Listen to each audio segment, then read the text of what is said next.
Sairam everyone. So today we are going to learn how to find God, where to find God. And do any of you have any stories that teach us how to find God? Yes, I do. I heard some stories that teach us about where to find God and how to stay connected with God. We do too! Excellent. So let's begin with the first story.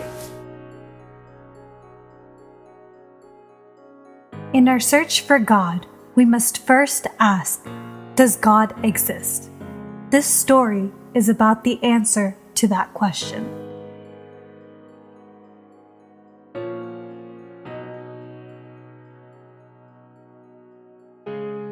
Bipin was the owner of a clothing store. One day, Anil, a civil engineer, walked into his store.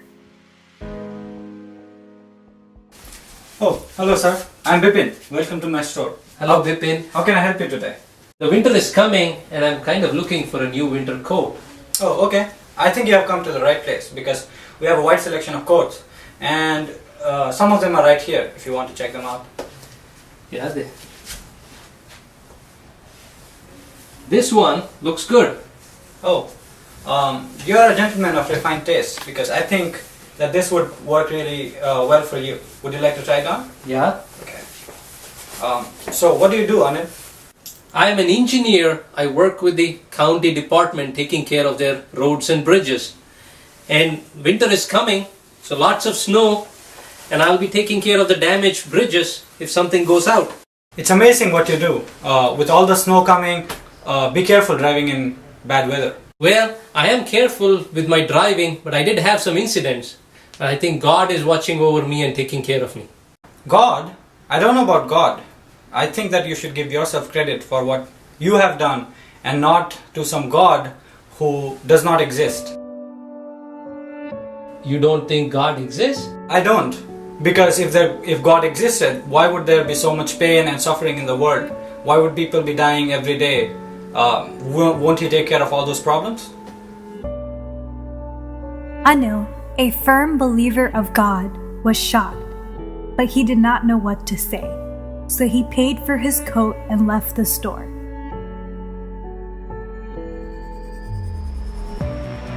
He barely walked a few steps when he saw a poor woman with ragged clothes shivering in the cold.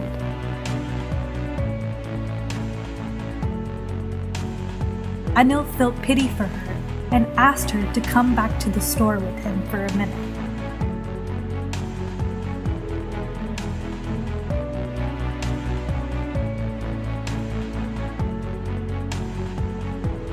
There seems to be no good clothing store here in town.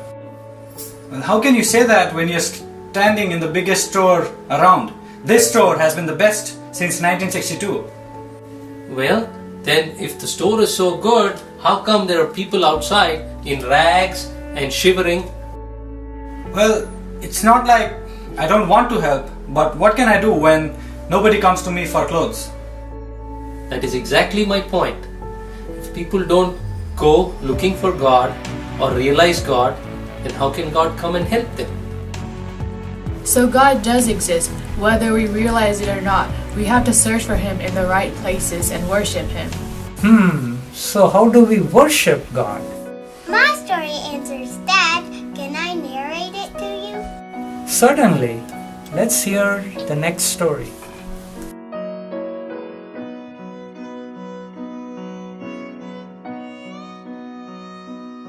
Nagin and Veera were a happily married couple who had a daughter named Sitara.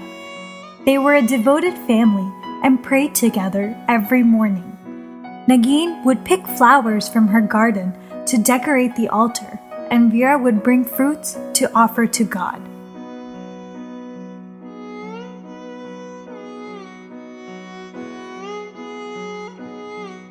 Hello Nagin, are you ready?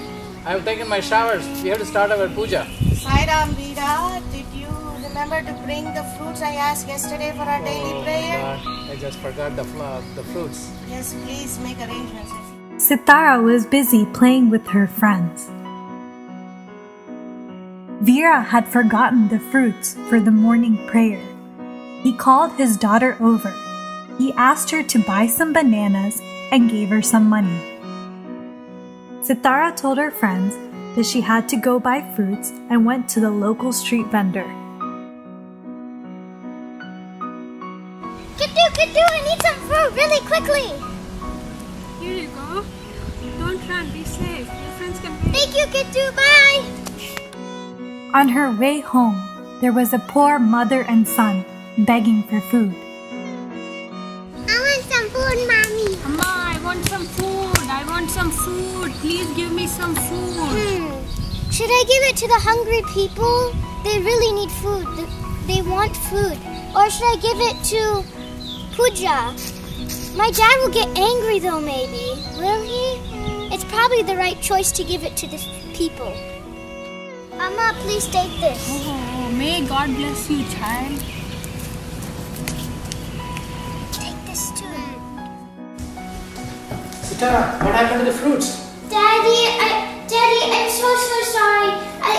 I saw this beggar and she had a little son, and I thought God would want me to, Swami would want me to give it to the little beggar. Yeah, it's alright. Come, if you did the godly thing to do.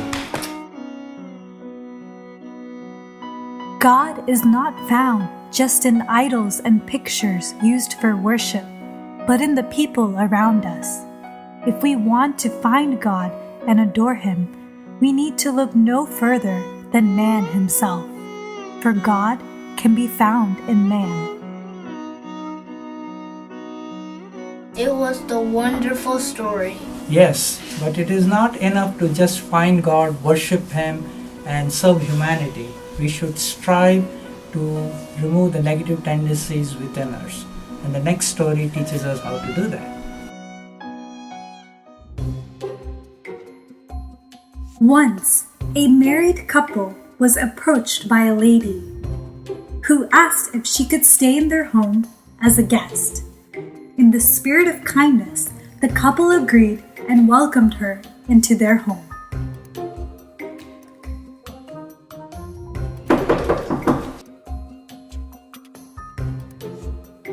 Sairam sister! Sairam brother! How are you? Oh, I'm so good. Thank you so much for hosting me. Sairam! Please don't say that. Our home is your home. You're welcome. Please make yourself comfortable. Oh, Sairam. The husband and wife were gracious hosts, and they shared their lunch, breakfast, and dinner with their guest.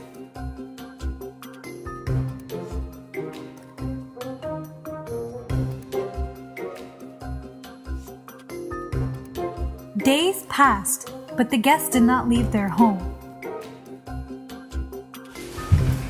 Honey, we need to talk. Why hasn't Raga still left yet? Why is she still here? I know, it has been very long. Looks like we ended up with a roommate. Honestly, she has been so comfortable being here. I don't know what to do. Maybe she needs a little bit motivation. You mean a clue? I have an idea. Saira, how are you? Oh, I am doing so fine. How are you? Sairam! Good, Sairam! I slept so well. Sairam. Oh yeah, but isn't that nice? Yes, no, Sairam. Saira, we were hearing to Swami's discourse yesterday, and Swami says, a rogi eats 3 times a day. So we decided to skip breakfast from tomorrow. Sorry for this inconvenience. Oh, that's a wonderful idea. He will bless you, Sairam. And so, the couple started feeding the guest only lunch and dinner. Days passed, but the guest seemed as content as ever and did not leave. So much for your wonderful plan. She is still here. Calm down. Atiti Deva Baba. Guest is very like God. Forget being a guest. She has become a pest now. Life is a game, isn't it? So we have to take things a notch higher. Sairam, brother. Sairam. Sairam. So, you know, Swami says a yogi eats only once a day. So we were thinking we'll skip both breakfast and lunch. So we'll have only dinner. Sorry to say this, we try to follow Swami's teachings, every word.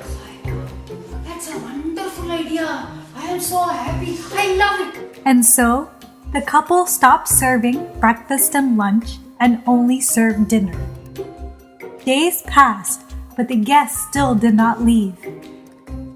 This is getting ridiculous. We have to get rid of her somehow. Yes, we do. It has been so long she is here. Eating just one meal a day, I'm losing my weight. You have been trying your wonderful ideas, but none of them worked. Now, just listen to me and do what I say. I know exactly what I have to do. So tomorrow we are going to make a big fight and make a huge scene to scare her off. Then she has to leave. That's a good idea. Let's do it.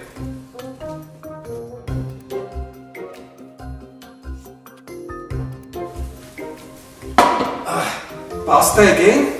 Yeah, do you have a problem with that? It would be nice if I can eat something different at least once in a while. Excuse me, if you want to eat something different, why don't you cook something different? I would, but I'm actually working. And I don't? Who do you think does all the work around here? And so, the couple pretended to fight. The guests got scared. She took her luggage and left.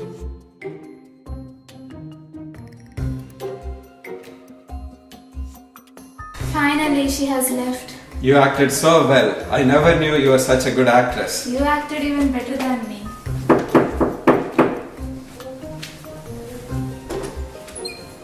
Saira sister, Saira brother, I acted better than both of you.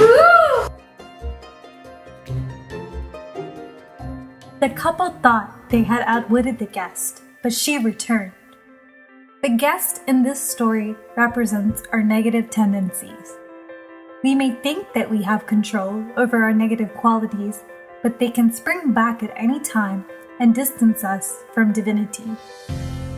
Swami says that we should be vigilant and careful when it comes to our minds. He gives the example of a car, which is driven by means of a wheel inside it.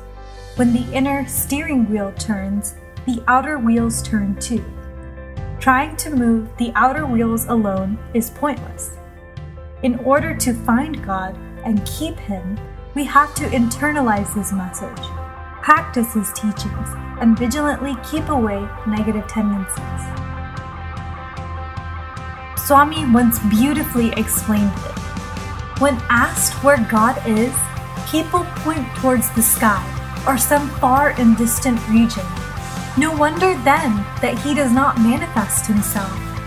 Realize that He is in you, with you, behind you, and all around you, and He can be seen and felt everywhere. Before, when we asked where we could find Swami, we used to say Prashanti Nilayam. But after He left His physical form, how can we now find Swami and see Him?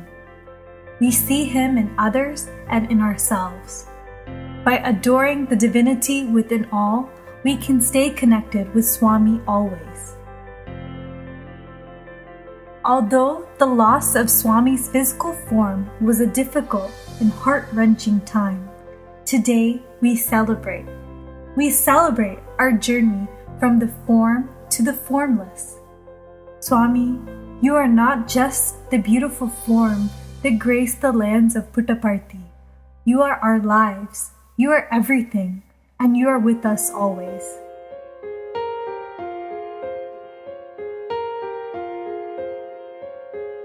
हम तेरे बिन अब रह नहीं सकते, तेरे बिना क्या वजूद मेरा।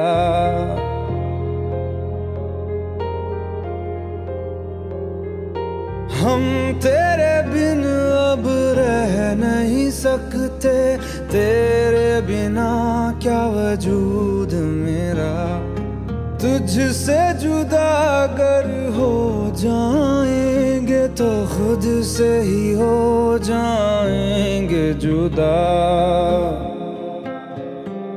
क्योंकि तुम ही हो, अब तुम ही हो जिंदगी, अब तुम ही हो चैन भी, मेरा दर्द भी, मेरी आशिकी अब तुम ही हो।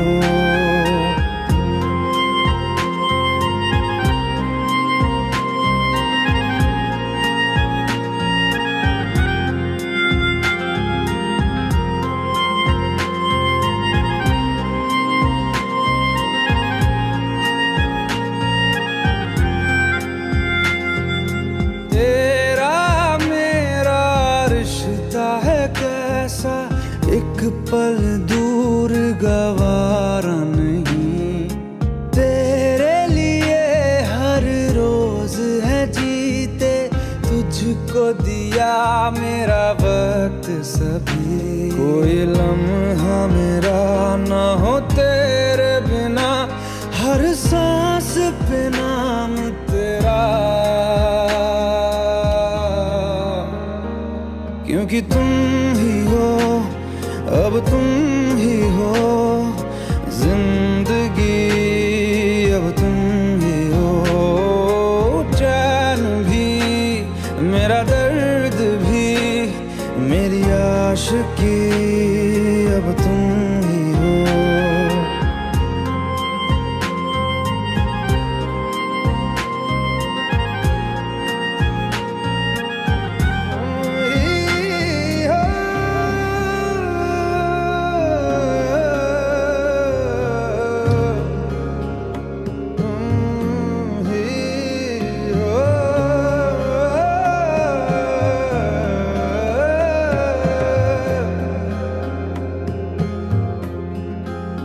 तेरे लिए ही जिया मैं खुद को, जो यूं दे दिया है तेरी वफा ने मुझको संभाला, सारे गमों को दिल से निकाला। तेरे साथ मेरा है नसीब जुड़ा, तुझे पाके अधूरा न रहा,